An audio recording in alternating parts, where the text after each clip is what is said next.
la crise au Sahel est une crise multifacette.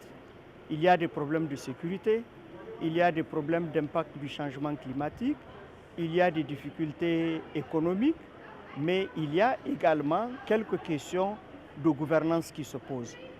Mais la leçon que je souhaite tirer, ou la proposition plutôt que je souhaite faire, c'est de dire que aucun de ces défis ne saurait être surmonté sans créer la confiance, sans un contexte de dialogue. Donc tous les défis, toutes les discussions que nous avons eues, je pense que la meilleure façon de les surmonter, c'est à travers le dialogue. Il y a eu dans la région du Sahel ce que je peux appeler une rupture de la confiance.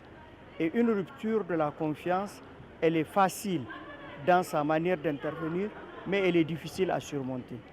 Mais j'ai foi au génie des peuples du Sahel, j'ai foi à la capacité des dirigeants du Sahel à s'asseoir à un moment ou à un autre pour mettre balle à terre, comme dirait l'autre, et puis discuter de façon constructive, de façon à ce que toutes ces différentes crises que j'ai évoquées tantôt puissent trouver un bon dénouement, un dénouement heureux qui tienne compte fondamentalement des intérêts des populations de la région qui en ont grandement besoin.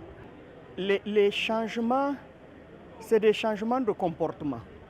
C'est-à-dire, tant qu'on continuera à faire des accusations, tant qu'on continuera à ne pas faire en sorte que chacun prenne ses responsabilités, dans cette situation, beaucoup d'erreurs ont été commises.